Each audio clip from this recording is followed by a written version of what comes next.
Okay, so building off of what we learned on Tuesday as we were kind of going through some things, I'm going to walk through with you how to um, add images to the backgrounds of containers, how to properly structure a container, talk a little bit about like the elements that go into it. We'll create a main stage. We'll do kind of a 3-up, and I'll show you how to like properly create that content so that it would move responsibly the way that it should be. And we'll do a couple other elements and talk about like background gradients and colors and things of that nature as well. So without further ado, let's start off. I've already kind of logged into I've already logged into WordPress. I've come into my page and I'm editing in Elementor. So from here, what we're going to do is we're going to start building our main stage. If you come into your page and you don't have your structure panel available, which is the one that shows all the layers, up in the left-hand side here, right, we've got our add element panel.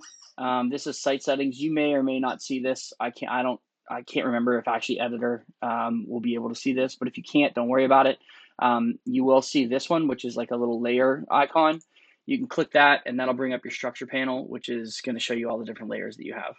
The first thing we're going to do is we need to create a container for our main stage. So we can do that one of two ways. We can either come in here and hit the plus, or we can go up here and hit the plus and then choose container. I'm just going to do it from the main screen area. So I'm going to hit the plus button. We will always use Flexbox. And I am going to create just a container that does direction row. Okay. So now we have a main stage container here, right? Up in my structure panel, I'm going to change the name of that to main stage so I know what it is. All right. So that's going to be the main container for everything for the main stage, right? For the background image, for the content that's going inside of it, things of that nature. In order to put the content in, we could just add a text box and a heading and a button and all that kind of stuff right to this container. But then we're going to run into some issues with styling and mobile and things like that. So in order to gain more control over the content that's in here, that we're going to actually be putting in, we are going to create another container inside of this main stage that's going to house that content, right? So with main stage selected, I'm going to go over to my add element button over here on the left-hand side. I could also do this by clicking the plus from inside the main stage, but I'm going to just show you from here. So I clicked add element. I'm going to come down to where it says layout. I'm going to click container. And now you can see after I've clicked container, I have a container inside of my main stage area, right? So if I collapse that, you'll see that it's now nested under main stage. So that's now inside of the main stage container, okay? So this container is, I'm going to double click on that and I'm going to rename that content. All right. And now that we have content, we can add the things that we want to add to this, right? So the best way to do when you're building a page is what you want to do is you want to set up your structure first of the elements that are going to be within that section, right? And once you have the structure down and once you've got everything done from a structural standpoint, then you can go back in and you can start styling and adding images and all the fancy stuff, right? But right now, what we really want to do is build the proper framework and make sure that everything is seated and structured the way that it should be. So inside of this content container, I'm going to start adding my content, right? So with content selected, again, you'll see this kind of gray box that gets highlighted. I can go in here and I can hit the plus, and that'll bring up my elements bar, right, with all of my different widgets. And I can click heading. So now we've got a heading inside of that content area. But I want more. I want body copy. So I'm going to add another element, right? So I'm going to click the plus. I'm going to bring up my widgets panel, and I'm going to go down into basic. And I'm going to find text editor, right? That's body copy. I'm going to click that, right? Notice that text editor now is below heading, okay? I still need a button. So I'm going to go back again to my add element. I've got my widgets panel up, and I'm going to go down here into the basic area, and I'm going to find button. I'm going to click that, and now I have a button. All right. So within my content container, I now have a heading, text editor, and a button. All right. I can hide that all, and it goes away. All right. That's in my content area now. Okay. So now we've got a main stage and we've got content. Now, if I click main stage, I want to add a background image to this. All right. I will show you how to do that in a second. But take notice that when I click main stage and it brings up the highlight, the blue box highlight, right, top and bottom, notice that the main stage is only as tall as the content that's in this section, right? That's because this main stage doesn't have padding, it doesn't have margins, it doesn't have any kind of minimum height or any other parameters that are telling it how big to be. So it's the size of the main stage is actually being dictated by the size of the content that's inside of it, right? We are going to change that a little bit here, but I'm going to show you how to add the image first, right? That's what we want to do first. So what we're going to do is we are going to select our main stage. In the sidebar here for our edit container, we're going to come where it says style. So we're going to click the style tab. And then in this area here where it says background, we can choose our background type. We've got different options. We can choose a classic, a gradient, a video, or a slideshow. We're going to go with classic. Once we click that, we have a couple different options. We can choose a color, right? And that'll just add a solid color background there. Or we can choose an image. So if you go down into the image area where it has the plus, I'm going to click the plus. I've already added some images to the media library here. So I'm going to click one of the ones that I added. And now you can see that there is an image in this container. The container is not being set by the image size because it's in the background of the container. It's not actually technically content in the container. It's just kind of filling up the space that the main stage container has available to it right now, right? So a couple things we can do here. So you can see this is the image that we've chosen, right? I want the image resolution set to full because I want it to be the regular size. For position, if you notice this drop down, I've got all kinds of different ones that I can choose from, right? I'm going to choose center, right? What center means is that this image is always going to be centered inside of this box, okay? So when this box grows, when it shrinks, if it shrinks horizontally or vertically or whatever, however it gets positioned, the center of the image is always going to match up with the center of the box, all right? So for attachment, we can choose scroll or fixed, right? If we choose fixed, you'll notice, if we can't see it right now, but if you choose fixed, this image is going to be fixed in the background, and as we scroll, the text is going to go over it, kind of like a parallax effect. If we choose scroll, you'll see that it snaps back because this is now going to scroll with the content of the page, right? So as the page scrolls, this whole section is going to scroll and it's not going to stay fixed. For repeat, the default is set at repeat. We want to choose no repeat.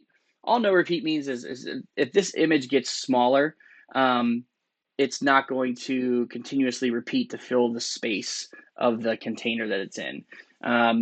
We just choose no repeat because we want this to be a single image. It's going to go edge to edge, and that's what we're looking for. So when we do display size, then we have a couple different options.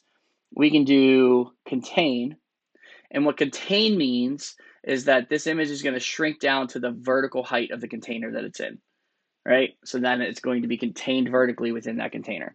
Now, if you see, like if I go back to repeat, see how it repeats over and over again until it fills the entire space? That's what I was talking about. So we'll set that back to no repeat.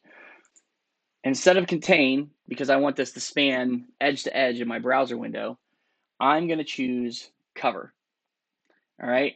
And if you see cover, what that does is it actually will, no matter how wide or small the browser window is, this image is always going to grow to make sure that it matches the horizontal width of the container that it's in, right? So it's going to go, so this is how you're going to make it go edge to edge.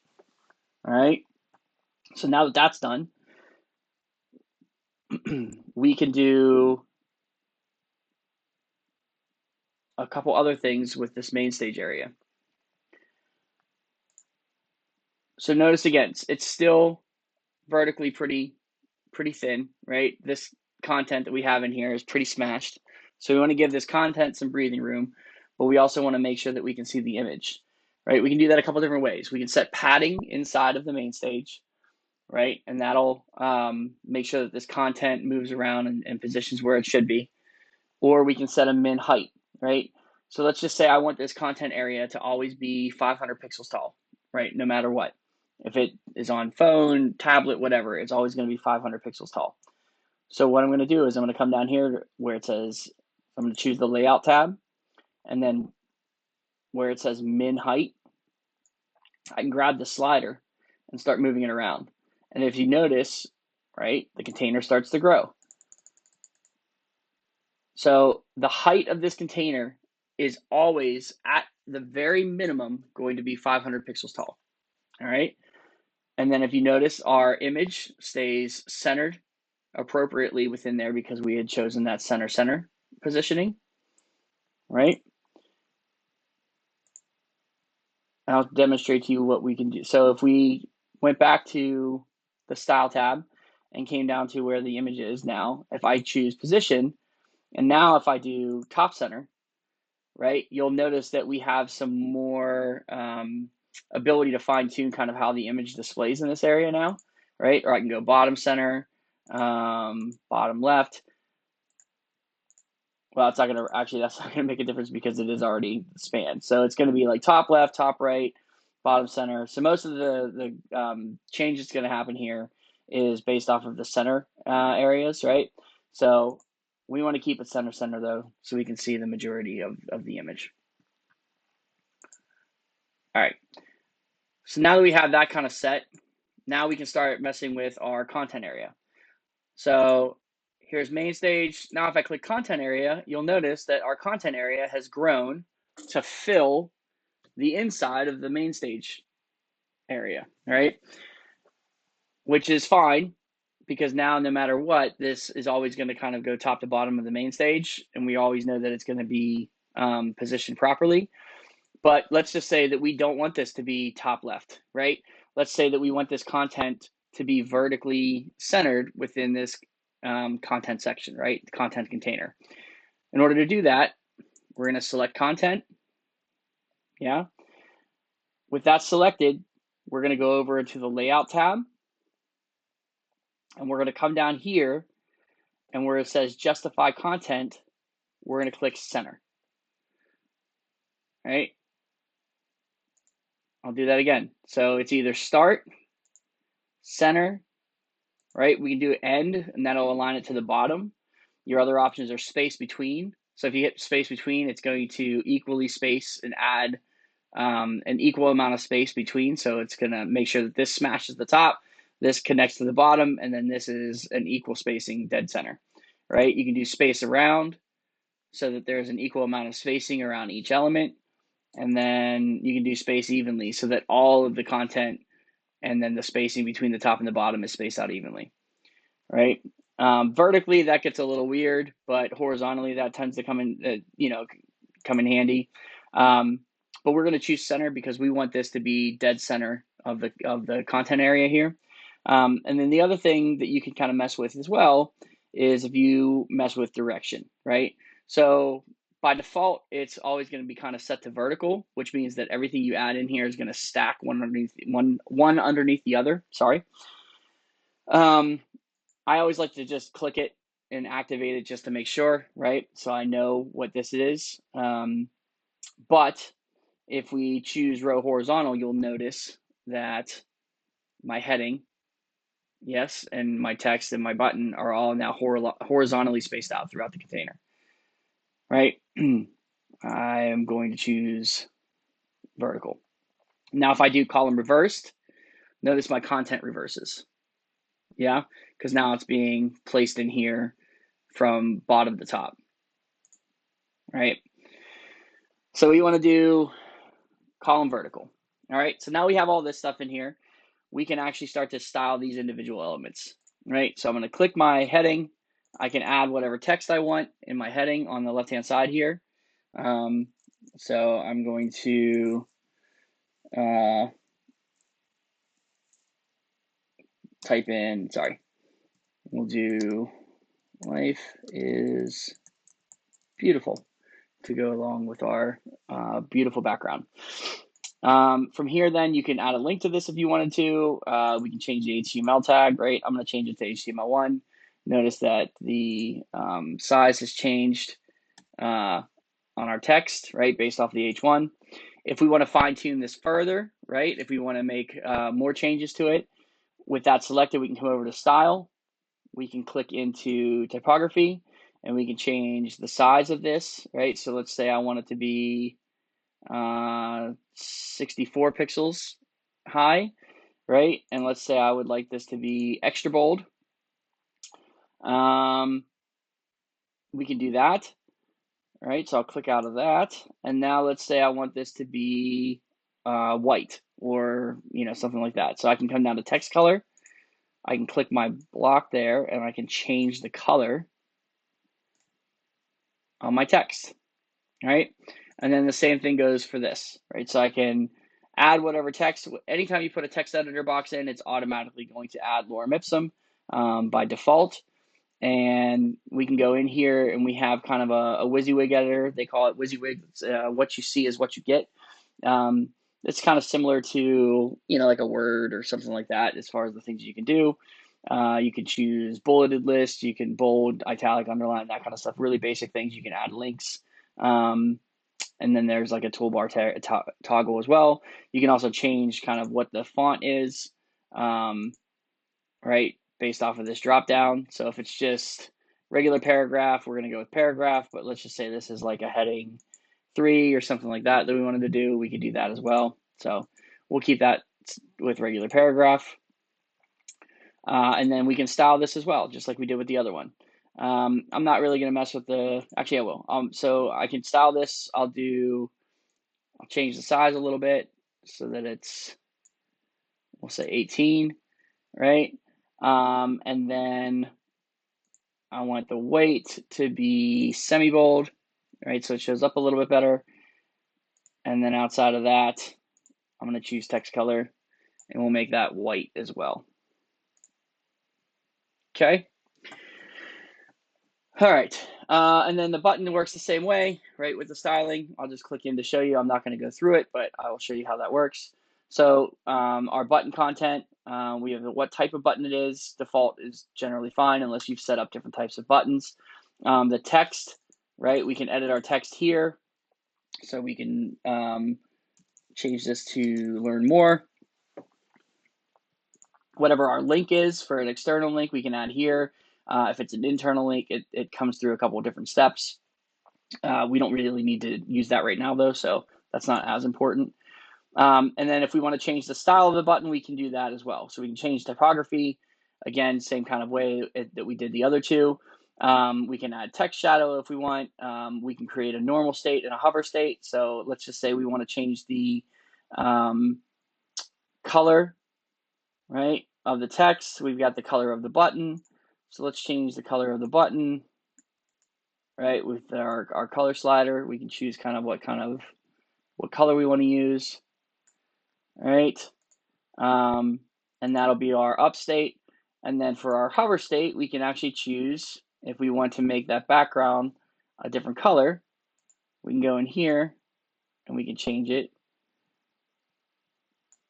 right, to this. And now when I hover over it, you'll notice that it changes color when I hover, right?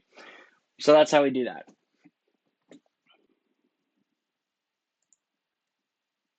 All right. Let's say now it's starting to look better, right? We've got it to kind of where it's serviceable now. Now we can start fine tuning some things. Unfortunately, this image and this text doesn't really go too well together from an accessibility standpoint, right? We're probably going to fail from a contrast standpoint. So let's just say that we want to drop a little bit of an overlay over this image that's in the background. We can do that. So we'll go in, we'll choose the main stage again, right? Because that's where the background image is. and where we have all of our stuff here, like our background type and everything, we can now go down and we can choose background overlay. Background overlay opens up and we can choose the type. So we can do one of two things with this. We can choose a classic color, right? So within the color, we could pick, right, black, and you'll see how that actually drops down. Cool, that works. That's no big deal. That works fine. Or what we can do is we can have a little bit more control over it and we can choose a gradient. Okay? We can choose our color to be set, our first color, and then we can choose our second color, right? Let's say we want something like that. Now what we can do is we can choose our angle, right? So right now it's set at 180. See, as we start to move things around, we can choose kind of how that angle is, what we want to do with it, right? How we want to space it out. So I'm going to do 90. We can change location of colors, right? We have all kinds of ways of playing with this. And we can see now this is kind of like horizontal, right? You don't have to have a second color either. You can do like a white, or you can go to like a clear, so it can go dark to light. So you actually are just kind of darkening one side of the screen, you know what I mean, as opposed to the other. So now you can see as I start to mess with my location, I can bring that gradient over. So now the area that has my text in it is getting darker, but then it starts to get lighter over here, so I can see a little bit more of the color in the picture and things like that. So there's all kinds of different things that you can do to kind of play with that background and that gradient, right? And it's just kind of a trial and error way of doing things, right? And then you can set the opacity as well. So if I wanted things to be darker on this side, now you can really see it. So now it's fading in from like a super dark to a lighter, right? We have all kinds of control over this in the background now, right? And so there we go. We have a main stage. So that is a perfectly functional main stage. The last thing I'll show you is, let's just say that this text that's right here, I'm not a big fan, right? I don't like the single line of text, right? I kind of want to, I want this to drop 2 lines. I can do this in one of 2 ways. So I'm going to choose my text editor, okay? And then over here where it's got content, I'm actually just going to show you one way because I think the other one, it involves some code and we're not going to get into that yet. So for here, right, an easy way to kind of take care of this is we can use padding to make this kind of area that you have available to you smaller. All right. The way we're going to do that is first I'm going to unlink all the values because I just want to put padding on the right side of this. Okay. So in the right, I'm going to come in and I'm going to just type in 500 to start. All right. That means that 500 pixels of this side, right? There's 500 pixels of padding on this side, which means the padding is coming in. So now you can see what it did. It already dropped this line down. So as I increase the padding to higher and higher numbers, you can see that it starts to change what drops down. Yeah? And how this works out based off of the padding that I'm using. So we can do it that way. The other way that I like to do padding, especially when it comes to this kind of stuff, is we can actually choose not pixels, but instead percentages, right? And we talked about percentages on Tuesday a little bit. So instead, I want 25, yeah, we'll do 25% of this. We can increase it, right? So I can bring it up to, let's just say I want 50% of it, right? So 50% of this text area is always going to have padding, right? So this side, this half of the text area is always going to have padding, which means that this text is always only going to take up 50% of this text editor area, no matter how big or how small it gets, right? So if we drop this down to mobile, the text is going to hug the left half of this text editor area on a mobile screen, right? And that's where percentages really come into play in responsive design. So we're going to do it like that. So now we've got a main stage that we've got a gradient in the background, we've got text, we've got a heading, right, that we've styled, we've got text that we've styled with padding in there, we've got a button that has a hover state, right? And all of this content is centered vertically within the main stage area, right? So that's a main stage. And all right, so from here then, what we're going to do is we're going to start working on the next section. I'll show you how to do kind of a 3-up card section and how to set that up so that it will appropriately resize in mobile. All right.